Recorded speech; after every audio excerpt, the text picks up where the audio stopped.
दीदी चलो चलते हैं पड़ोस वाली आंटी के यहाँ हरतालिका तीज की व्रत कथा सुनने, वो बहुत अच्छा सुनाती हैं। चलो। अरे, तुम लोग आज तीज के दिन कहाँ जा रही हो?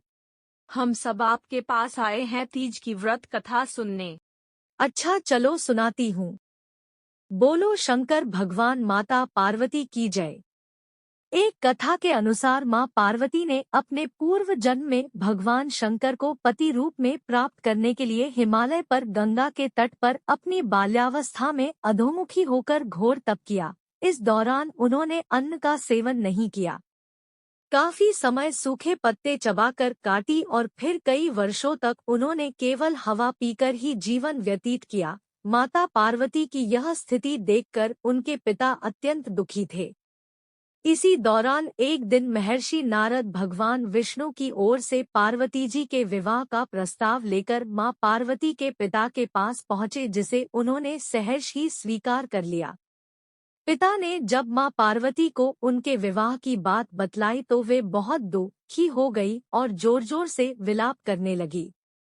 फिर एक सखी के पूछने पर माता ने उसे बताया कि वे यह कठोर व्रत भगवान शिव को पति रूप में प्राप्त करने के लिए कर रही है, जबकि उनके पिता उनका विवाह विष्णु से कराना चाहते हैं।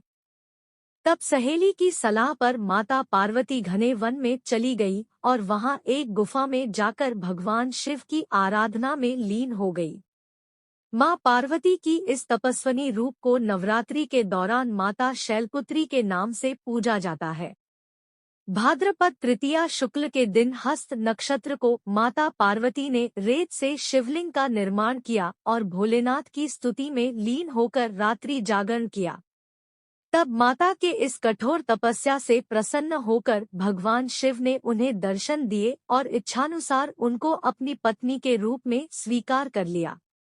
मान्यता है कि इस दिन जो महिलाएं विधि विधान पूर्वक और पूर्ण निष्ठा से इस व्रत को करती हैं, वे अपने मन के अनुरूप पति को प्राप्त करती है। साथ ही यह पर्व दाम्पत्य जीवन में खुशी बरकरार रखने के उद्देश्य से भी मनाया जाता है। व्रत की विधि। हरतालिका तीज के व्रत में विधि विधान और इसके कठोर नियमों का पालन करना जरूरी होता है। हरतालिका तीज का व्रत निराहार व निर्जल रखने की परंपरा है। इस व्रत में कुछ विशेष बातों का ध्यान रखा जाता है। हरतालिका तीज के व्रत में महिलाओं को सोना नहीं चाहिए और क्रोध भी नहीं करना चाहिए। पौराणिक कथाओं के मुताबिक जो महिलाएं इस व्रत में सोती हैं, वो अजगर के रूप में जन्म लेती हैं। वहीं जो महिलाएं कारेत करती हैं, उनका व्रत फलविहीन हो जाता है। वहीं व्रत के दायरान फल या खाना खाने वाली महिलाएं अगले जन्म में वानर बन जाती है और जल पीने वाली अगले जन्म में मछली बन जाती है। वहीं दूध पीने वाली स्त्रियां अगले जन्म में सर्प योनि में जन्म लेती है। वीडियो पसंद आया हो तो लाइक और सब्सक्राइब जरूर करें। आपका दिन शुभ हो।